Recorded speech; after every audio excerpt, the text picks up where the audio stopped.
الحمد لله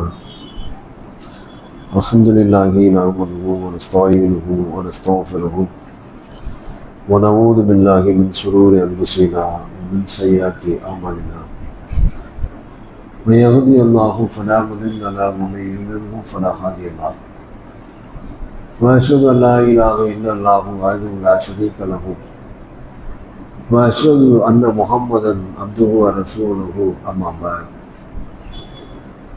கண்ணியத்திற்குரிய எல்லாம் வல்ல அல்லாஹுவின் நல்லடியார்களே, அல்லாஹுடைய தூதர் நபிகள் நாயகம் ஸல்லல்லாஹு அலைஹி வஸல்லம் அவர்களின் மீதும் அவர்களுடைய சொல் செயல் அங்கீகாரம் ஏற்று தங்களுடைய வாழ்க்கையை அப்படியே அமைத்து கொண்ட சத்திய சஹாபாக்கள் மீதும் சஹாபி தோழியர்கள் மீதும் இங்கே குழுமி இருக்கும் நம் அனைவரின் மீதும் அல்லாஹுடைய சாந்தியும் சமாதானமும் என்றென்றும் நின்று நிலவட்டுமாக. அன்பிற்குரிய சகோதர சகோதரிகளே, அல்லாஹுடைய பேரருளால் அவனுடைய மார்க்கத்தை அதன் தூய வடிவத்திலே அறிந்து இயன்ற வரைக்கும் பின்பற்றுகிற நல்ல மக்களாக நம்மை ஆக்கி அருளியிருக்கிறான். அல்லாஹுவையும் அவனுடைய தூதரையும் நம்பிக்கை கொண்டிருக்கக்கூடிய நாம் தூதரின் வழியில் நம்முடைய வாழ்வியலை அமைத்து இம்மையிலும் மறுமையிலும் வெற்றி பெறக்கூடிய மக்களாக ஆக வேண்டும். அன்பிற்குரிய சகோதர சகோதரிகளே, அல்லாஹுடைய பேரருளால் கடந்த ரமலானுடைய மாதம் நிறைய மக்கள் இறைவனுடைய ஆலயத்தை நிறைத்து இறை வணக்கங்கள், தர்ம காரியங்கள், சொற்பொழிவுகளில் கலந்து கொண்டுதல், விடிய விடிய அமர்ந்து இபாதத்துகளில் வணக்கங்களில் ஈடுபட்டது, இவையெல்லாம் அல்லாஹ்வுடைய பெரிய அருள். அல்லாஹ் ரப்புல் ஆலமீன் முஸ்லிம் சமுதாய மக்களுக்கு கொடுத்த ஒரு பெரும் பாக்கியம். ஏனைய மாதங்களை விட ரமலானுடைய மாதத்தில்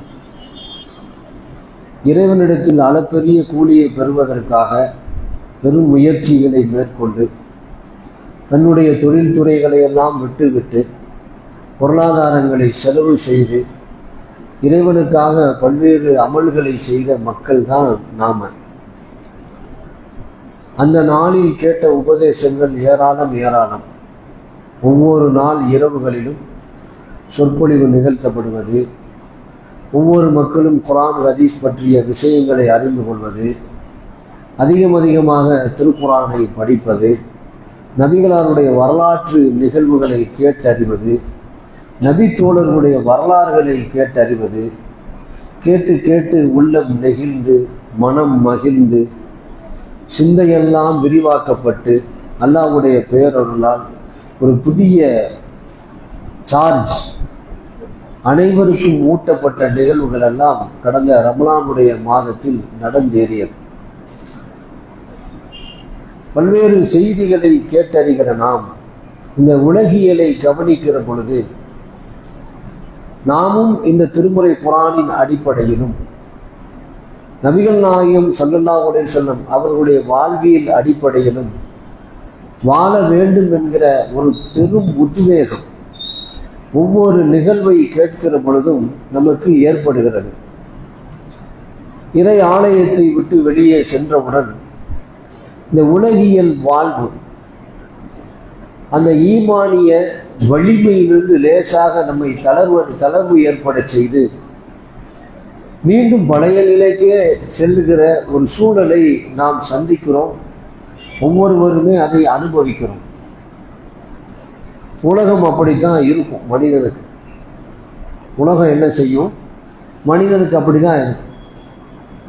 உலகம் மனிதனை மயக்கதான் செய்யும். மயக்கலைன்னு சொல்லி யாரும் சொல்லவும் முடியாது. உலகம் பிரம்மாண்டமானது. மனிதனுடைய வாழ்வு என்பது அதில் ரொம்ப சுருக்கமானது. இது நம்முடைய அறிவு கொண்டு சிந்தனை கொண்டு சிந்தித்தோம் என்று சொன்னால், நம்முடைய வாழ்வியலை அடிப்படையாக கொண்டு சிந்தனை செய்தோம் என்று சொன்னால், நாம் ஒவ்வொருவருமே நம்முடைய வாழ்வியலை என்ன செய்ய முடியும்? அசை போட முடியும்.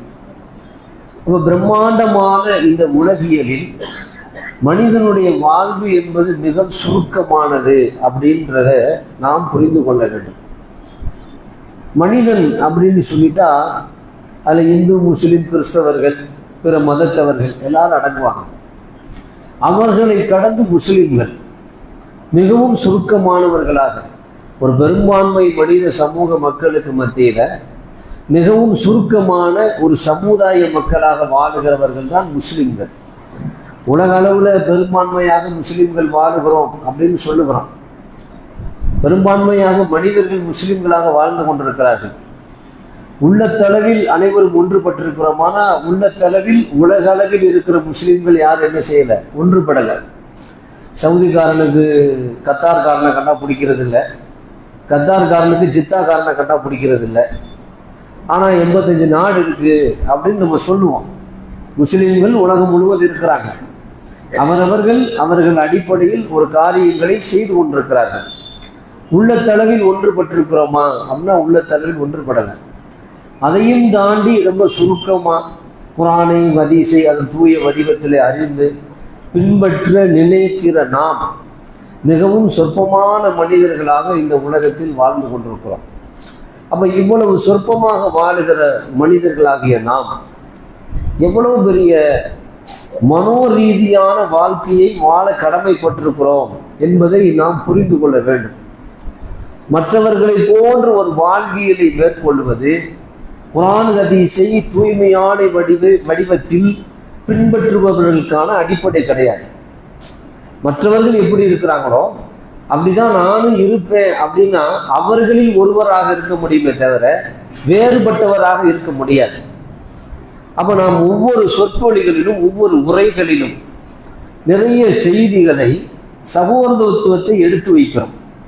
இஸ்லாம் நாம் ஒருவரோடு ஒருவர் எவ்வாறு இருக்க வேண்டும் என்பதை நமக்கு வலியுறுத்துகிற பல்வேறு செய்திகளை நாம் எடுத்து வைக்கிறோம். அதை கடந்து இந்த உலகியலில் நாம் பயணிக்கிற பொழுது நாம் அனைத்தையும் மறந்து எல்லோரையும் போல நாங்களும் தான் என்று வாழுகிற ஒரு வாழ்வியல் இருக்குல்ல, அது குர்ஆன் ஹதீஸை தூய வடிவத்தில் பின்பற்றுவதற்கு ஏற்புடையதல்ல. ஒரு கூடுதலாக இருக்க வேண்டும். இரத்த தானம் அப்படின்னு ஒண்ணு செய்யறோம். இரத்த தானம் செய்வது மூட நம்பிக்கை என்று நம்புகிறவர்கள் இந்த சமூகத்தில் இருக்கிறாங்க. முஸ்லிம்கள்ல இரத்த தானம் செய்வது ஹராம் அப்படின்னு சொல்றவங்க இன்னைக்கு இருக்கிறாங்க. ஆனா இரத்த தானம் செய்வது இறை வேதத்துக்கு ஏற்ப செயல் அப்படின்னு சொல்லி நாம் ஒரு உயிரை காப்பது நம் மீது உள்ள கடமை என்பதை நாம் புரிந்து வைத்திருக்கிறோம். வரதட்சணை இன்றைக்கும் சமூகத்தில் ஆகமாக்கப்பட்ட ஒரு செயலாக இருக்கிறது. ரகசியமாக செய்யப்படல, பகிரங்கமாக செய்யப்படுது. அந்த வரதட்சணை தீமை என்பதை சுட்டிக்காட்டி அது போன்ற நிகழ்வுகளில் நாங்கள் பங்கேற்க மாட்டோம், அப்படிப்பட்ட திருமணங்களை நாங்கள் நடத்தி வைக்க மாட்டோம் என்று நாம் வேறுபட்டு நிற்கிற ஒரு காரியத்தை நாம் பார்க்கிறோம். இது போல வட்டி, திருட்டு, விபச்சாரம், புறம் பேசுறது, அவதூறு எல்லாமே இதையெல்லாம் தாண்டி நாம் நமக்குள் கடைபிடிக்க வேண்டிய ஒரு முக்கியமான விஷயம் என்னன்னா, ஒரு முஸ்லிம் இன்னொரு முஸ்லிமுக்கு சகோதரன் ஆவான். இதுல ரொம்ப அந்த அடிப்படையில பெரும் கோளாறு இருக்கு நம்மகிட்ட. நம்மிடத்துல இருக்கிற பெரிய விஷயம் என்னன்னா, ஒரு முஸ்லிம் ஒரு முஸ்லிமுக்கு சகோதரன் ஆவான், ஒரு முஸ்லிம் இன்னொரு முஸ்லிமுக்கு அநீதி இழைக்க மாட்டான். நீங்கள் ஒருவருடைய குறையை மறைத்தால் அல்லாஹ் உங்களுடைய குறையை மறைப்பான். இதுதான் நம்முடைய உள்ளத்துல ரொம்ப அதிகமா ஏந்தி நிற்க வேண்டிய ஒரு விஷயம். ஏன்னா இறைவன் மன்னிக்க கூடியவனாக இருக்கிறான். இப்ப இஸ்லாம் கூறுகிற குற்றவியல் சட்டங்களை நிகழ்த்துகிற நாடு எது அப்படின்னா, Saudi Arabia, Qatar, Jeddah, Dubai போன்ற நாடுகள்ல மன்னிக்க முடியாத பாவங்கள் என்று சொல்லப்படக்கூடிய காரியங்களுக்கு மரண தண்டனை போன்ற சட்டங்களை நிறைவேற்றுவதற்காக அங்கே இருக்கிறது அடிப்படை. இந்தியா போன்ற நாடுகளில் அதற்கு இருக்கிறதா? இஸ்லாமிய சட்டத்தின் அடிப்படையில் சட்டங்களை நிறைவேற்றுகிற குற்றவியல் சட்டங்கள் இங்கே இருக்கிறதா அப்படின்னா கிடையாது. ஒரு ஜனநாயக நாடு. இங்க யார் வேண்டுமானாலும் எப்படி வேண்டுமானாலும் வாழ்வதற்கான எல்லா வழிவாசல்களும் திறந்து வைத்திருக்கப்பட்டிருக்கிற ஒரு நாடு. இங்க எந்த தீமைகளை செய்வதற்கும் எந்த தடையுமே கிடையாது. இருவர் அனுமதித்தால், இருவர் ஒத்துக்கொண்டால் யார் எதை வேண்டுமானாலும் செய்து கொள்ளலாம் என்கிற வழிவாசல் திறந்திருக்கிற ஒரு நாடுதான் இந்திய தேசம்.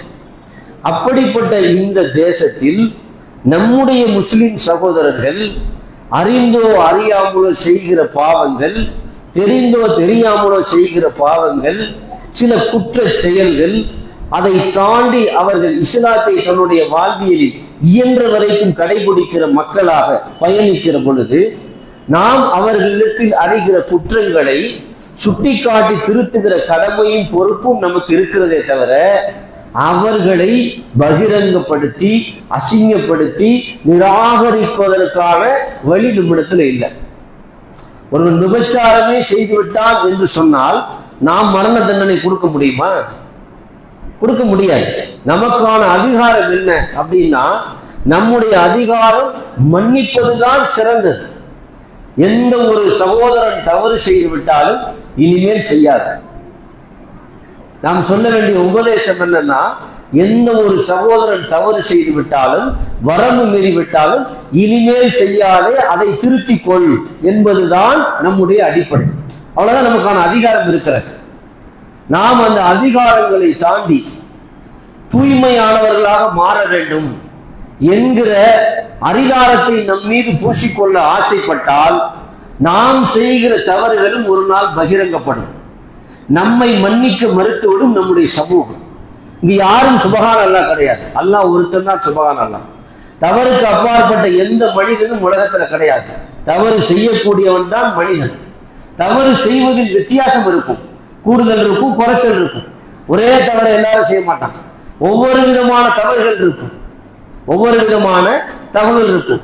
இப்ப நம்ம இடத்துல ஒரு பார்வை ஒன்று இருக்கிறது. ஒரு மது அருந்துகிறவன் பள்ளிவாசலுக்குள்ள வரலாம், நம்ம என்ன செய்வோம்? உடனே வெளியே போடா அப்படின்போம். ஏன்? மதுவை இஸ்லாம் தடை செய்திருக்கிறது. ஒரு மனிதன் மதுவை அறிந்து விட்டால் அவன் அறிவை இழந்து விடுவான், நிதானத்தை இழந்து விடுவான், இறை ஆலயத்துக்கான அந்த மாகூலை கெடுத்து விடுவான். அவனை உள்ளே அனுமதிக்க கூடாது, வெளியே போடா அப்படின்னு சொல்றான். அதே நேரத்தில் அதே இறை ஆலயத்தில் அல்லாஹ்வுக்கு இணை வைக்கிறவன் வருகிறான், வட்டி வாங்குகிறவன் வருகிறான், ரகசியமாக விபச்சாரம் செய்கிறவன் வருகிறான், திருடுகிறவன் வருகிறான், அடுத்தவனுடைய பொருளாதாரங்களை அபகரிக்கிறவன் வருகிறான், புறம் பேசுகிறவன் வருகிறான், குறை சொல்லுகிறவன் வருகிறான், அவதூறு சொல்லுகிறவன் வருகிறான். எல்லா தீமைகளையும் செய்கிற மனிதன் போதை என்கிற ஒரு வார்த்தை இல்லாத அடிப்படையில் உள்ளே வருகிறான், தொழுகிறான், அதிகாரத்தை பெறுகிறான், அந்தஸ்தை அடைகிறான், சமூகத்தின் மரியாதை அடைகிறான். இவர்கள் மீது நாம் காட்டுகிற நடவடிக்கை என்ன? அப்ப மனிதன் என்பவன் உலகத்தில் தவறு செய்யாத மனிதன் இல்லை. தவறு ஒவ்வொரு மனிதனிடத்தில் வித்தியாசப்படுகிறது. வித்தியாசப்படுகிற பொழுது அந்த மனிதனை அழைத்து இதை செய்யாத தப்பு, இதை இஸ்லாம் காட்டி தரல, மார்க்கம் இதை வழிகாட்டல, இனிமேல் இதை செய்யாதே என்று கண்டித்து அனுப்புவதுதான் சிறந்த பண்பு, சிறந்த நடவடிக்கை. நபிகள் நாயகம் ஸல்லல்லாஹு அலைஹி வஸல்லம் காலத்துல அல்லாஹ்வுடைய தூதருக்கு அருகாமையில ஒரு நபித்தோழர் இருப்பார். அவரை ரசூல் என்ன செய்வாங்க? ஹிமார் அப்படின்னு கூப்பிடுவாங்க. ஹிமார்னா கழுத. கழுதன்னா அவரை ரசூல்லா கூப்பிடுவாங்க. ஆனா அவருடைய பெயர் அப்துல்லா. ஹிமார் ரசூல்லா கூப்பிட்டு அவர் ஒன்றும் சொல்ல மாட்டார், அவர் அங்கீகரிச்சுக்கிட்டார். அப்ப ரசூல் ஸல்லல்லாஹு அலைஹி வஸல்லம் அவங்க ஹிமார் அப்படிங்கிற அந்த நபித்தோழர் தனக்கு அருகாமையில இருப்பார். ஆனா அவர்கிட்ட ஒரு பழக்கம் இருக்கு, மது அருந்துகிற பழக்கம்.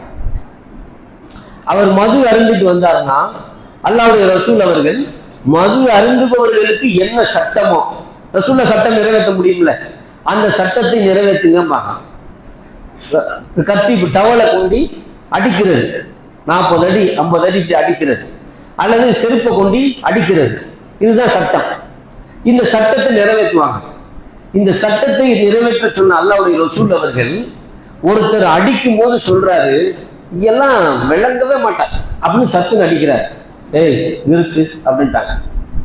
அடிக்கிறது தான் சட்டமே தவிர திட்டுறது இல்லை. ரசூல் ஸல்லல்லாஹு அலைஹி வஸல்லம் எவ்வளவு தெளிவா எவ்வளவு அழகா சொல்றாங்க பாருங்க. அடிப்பதுதான் சட்டமே தவிர அவரை திட்டுவதல்ல. திட்டு அதிகாரத்தை உனக்கு யார் கொடுத்தது? ரசூல்லா கேட்டாங்க. திட்டுகிற அதிகாரத்தை உனக்கு யார் கொடுத்தது? அப்ப அதிகாரத்தின் பங்கீடு செய்வதில் கூட ரசூல் ஸல்லல்லாஹு அலைஹி வஸல்லம் மிக கவனமா இருக்கிறாங்க. விதிக்கப்பட்ட சட்டத்துக்கு மீறி இறை தூதரே செயல்படக்கூடாது என்று சொல்லுகிறார்கள் என்று சொன்னால், நாம் நம்முடைய முஸ்லிம் சகோதரர்களை எவ்வாறு அரவணைக்க வேண்டும், எவ்வாறு ஆதரிக்க வேண்டும் என்பதை நாம் புரிந்து கொள்ளணும். நம்ம ரொம்ப சாதாரணமா நினைச்சிடும், நான் 5 நேரம் தொழுகிறேன், நீ எல்லாம் தொழவே மாட்டேங்கிற. நம்ம நினைக்கிறோம், நான் 5 நேரம் தொழுகிறேன், முன்சுண்ண தொழுகிறேன், பின்சுண்ண தொழுகிறேன், இரவு தொழுகையெல்லாம் தொழுகிறேன், பள்ளிவாசல் பக்கம் மருந்துக்கு கூட வரமாட்டேங்கிறீரா நீ என்று சிலரை நாம் பேசுவோம். அப்படி பேசக்கூடாது. நாங்கள் எல்லாம் தொழுக போகிறோம், நீ தொழுக வா, ஏன் இப்படியே இருக்கிற? 5 நேரம் நான் தொழுகிறனால என் தர்ஜா ஒசந்துருச்சுன்னு சொல்றதுக்கு என்ன ஆதாரம் இருக்கு? ஜமாத்துல வேணா சொல்லுவாங்க, பாய் 5 நேரம் தொழுகிறவரு, பள்ளிவாசலுக்கு வர போக்கு இருக்கிறவரு அப்படின்னு சொல்லுவாங்க. என் தர்ஜா இறைவனிடத்தில் உயர்ந்துருச்சா? என் தொழுகை சரிவர தூய்மையான அடிப்படையில் நான் தொழுது விட்டேனா? என் தொழுகைக்கான முழு கூலி எனக்கு முழுமையாக வழங்கப்பட்டு விடும் என்பது எனக்கு தெரிந்து விட்டதா? உன்னுடைய ருக்கு எப்படி இருந்துச்சு, உன் சுஜூது எப்படி இருந்துச்சு, நீ இறைவனை எப்படி ஓதினாய், எப்படி துவா செய்தாய், எத்தனை துவா உனக்கு தெரிஞ்சிச்சு, எத்தனை துவா உனக்கு தெரியல, இதெல்லாம் படைச்சவனுக்கு தெரியும். சரியா இருந்தா சரியா இல்லையா என்று ரப்புல் ஆலமீன் ஒவ்வொன்றையும் விசாரிக்க ஆரம்பித்தால், ரசூல் ஸல்லல்லாஹு அலைஹி வஸல்லம் எதுக்கு உபரியான வணக்கங்களை அதிகமா செய்யுங்கன்னு நம்மளை சொல்றாங்க? பரலான வணக்கங்களில் ஏற்படுகிற குறைகளை ரப்புல் ஆலமீன் உபரியான வணக்கங்கள்ல இருந்து எடுத்து போட்டு சரி செய்வான் ரசூலுல்லாஹ் சொல்றாங்க. அதுக்குதான் உபரியான வணக்கங்களை அதிகமாக செய்வது. அப்படின்னு என்ன அர்த்தம்? ஃபர்லில் குறை இருக்கும், இபாதத்துகளில் குறை இருக்கும். இபாதத்தில் வணக்கத்துல குறை இருக்கிற மனிதன் வணங்காமல் இருக்கிற ஒருவனை கேலி செய்வதற்கு எந்த அதிகாரமும் கிடையாது. நான் தொழுகிறேன், நீ வாப்பா தொழு என்று சொல்லுவது சிறந்த வார்த்தையை தவிர, நீ எல்லாம் விளங்கவே மாட்ட, திருந்தவே மாட்ட சொல்வதற்கான அதிகாரம் யாருக்காது இருக்கா? கிடையாது. ரசூலுல்லாஹ் சொல்றாங்க, ஒரு மனிதன் அதிகமாக வணக்கசாலி, வணக்கம் செய்யாத ஒரு மனிதனை பார்த்து சொல்லுகிறார், உனக்கெல்லாம் நரகம் தாண்டா கிடைக்கும் அப்படிங்கிற. ஒரு பெரிய வணக்கசாலி வணங்காத ஒரு மனிதரை பார்த்து சொல்லுகிறார், உனக்கெல்லாம் நரகம் தாண்டா கிடைக்கும் அப்படின்றார். ரப்புல் ஆலமீன் அழைத்தார், இங்க வா, அவருக்கு நரகம் கிடைக்கும் நீ எப்படி சொல்லலாம்? நீ எப்படி சொல்லலாம்? நீ போடா நரகத்துக்கு, நீ போடா சொர்க்கத்துக்கு அப்படின்றான். ஹதீஸ்ல வரக்கூடிய செய்தி. இங்கு நாம் நம்முடைய தகுதிகளை பிறரோடு உரசி பார்ப்பதற்கு தகுதி இருக்கிறதா என்பதை இறை நம்பிக்கை அடிப்படையில் நாம் பரிசோதித்து பார்க்க வேண்டும். அல்லாஹ்வுடைய ரசூல் அவர்கள் சொல்லுகிறார்கள், முன் சென்ற சமுதாயத்தில் ஒரு மனிதர் வாழ்ந்தார். அவர் எந்த இபாதத்துகளும் செய்ய மாட்டார். அவர் இறக்கிற தருணத்தில் தன் மகனிடத்தில் சொன்னார், மகனே, நான் இறந்து விட்டால் என்னை புதைத்து விடாதீர்கள், என்னை எரித்து சாம்பலாக்கி கடலில் பாதியையும் பூமியில் பாதியும் தூவிருங்க அப்படின்னு சொன்னார். நான் அல்லாஹ்வுடைய தண்டனைக்கு பயப்படுறேன் அப்படின்னார். மகன்கள் அவர் இறந்த பிறகு எரிச்சாங்க, பாதி சாம்பலை கடல்ல தூங்கினாங்க, பாதியை பூமியில தூங்கினாங்க. அல்லாஹ் ரப்புல் ஆலமீன் பார்த்தான், எலும்புடா அப்படின்னு எழுப்புனா, ஏன்டா உன்னை எரிக்க சொன்ன? அல்லாஹ், நான் உன் தண்டனைக்கு பயந்தா, அல்லாஹ் போடா சொர்க்கத்துக்கு.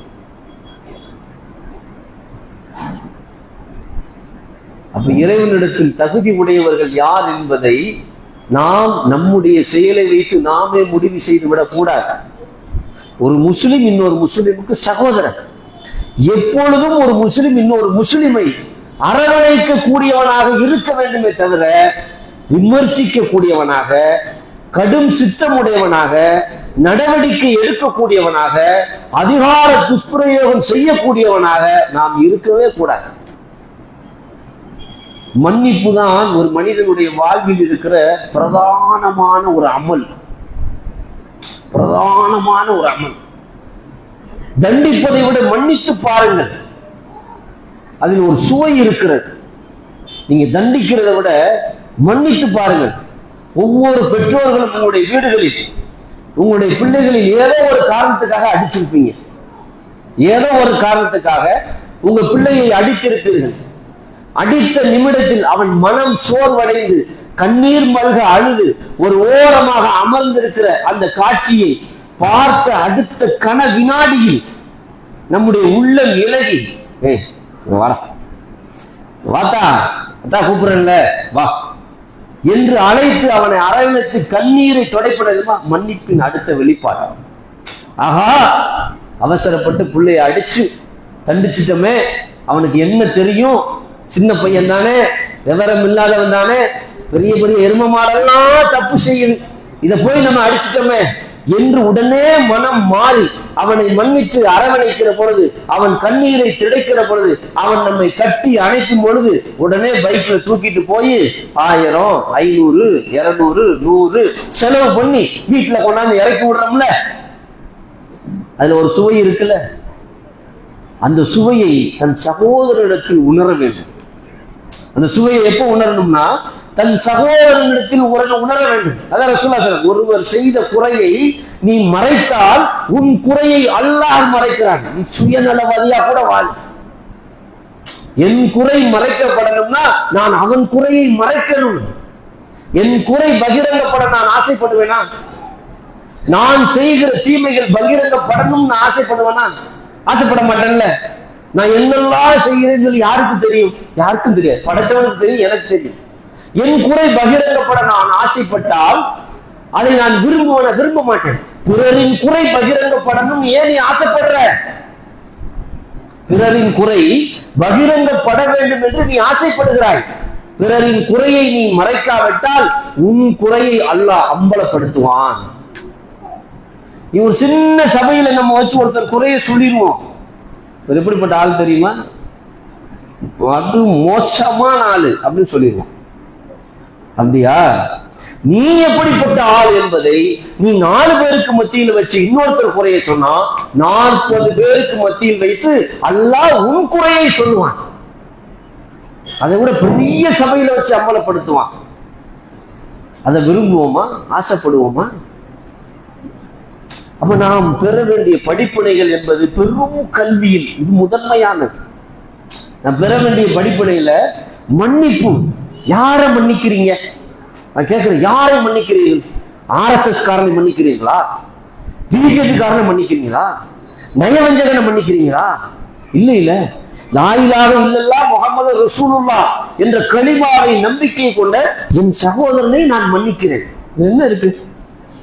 அதை ஏன் செய்ய நாம் மறுக்கிறோம்? அதில் ஏன் நாம் வேறுபடுகிறோம்? மன்னிச்சுட்டு போக வேண்டியது, இனிமே செய்யாத போ. இதைத்தான் சொல்ல முடியும். இதைத்தான் சொல்ல முடியும். தலையை வெட்ட முடியுமா? கையை வெட்ட முடியுமா? பல்லுக்கு பல்லு எடுக்க முடியுமா? நாக்குக்கு நாக்கு எடுக்க முடியுமா? கண்ணுக்கு கண் எடுக்க முடியுமா? என்ன செய்ய முடியும்? ஒன்னும் செய்ய முடியாது. அல்லாஹ்ட தௌபா செய், இனிமே செய்யாத, திருந்திக்க.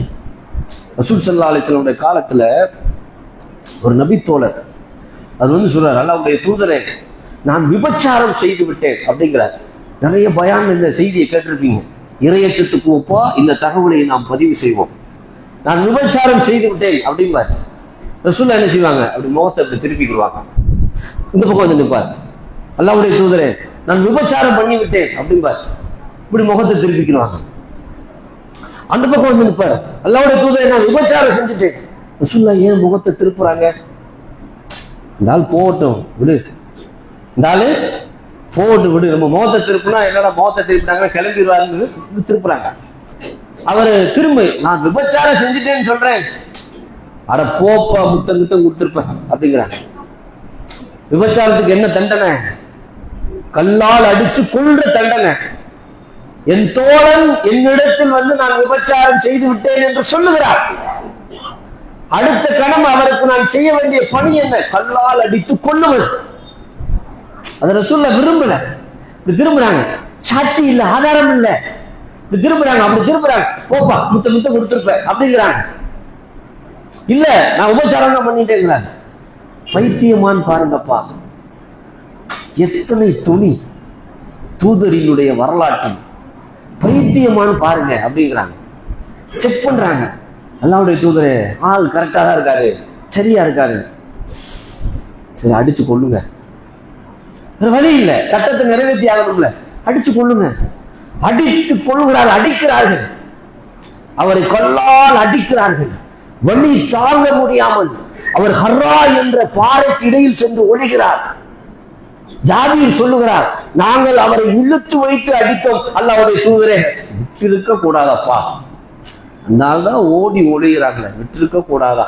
அறிஞர்கள் எழுதுறாங்க கீழே, விட்டிருக்க கூடாதா அப்படின்னா அப்ப மன்னிப்பின் உயர்வு எவ்வளவு பெருசு பார்த்தீங்களா. நம்ம என்ன செய்யறோம், அல்லாவே மன்னிக்க தயாரா இருந்தா கூட நம்ம மன்னிக்க மாட்டேங்கிறோம்.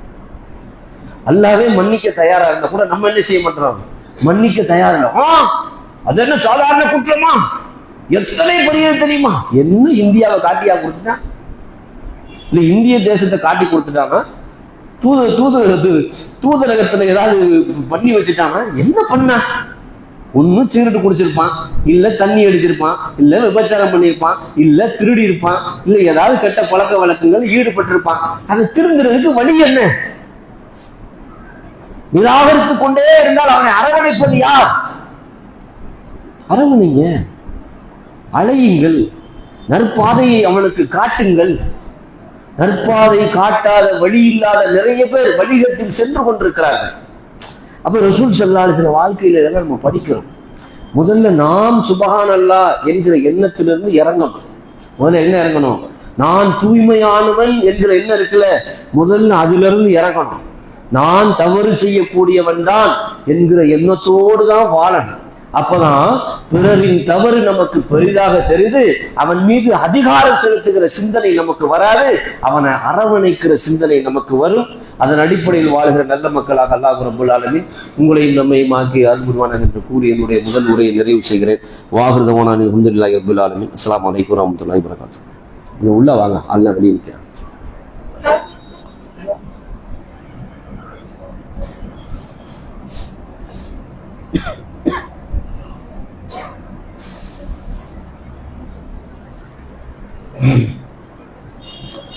அல்ஹம்துலில்லாஹ், அளவற்ற அருளாளனும் நிகரற்ற அன்புடையமாகிய அல்லாஹ்வின் திருப்பெயரால் ஆரம்பம் செய்கின்றேன்.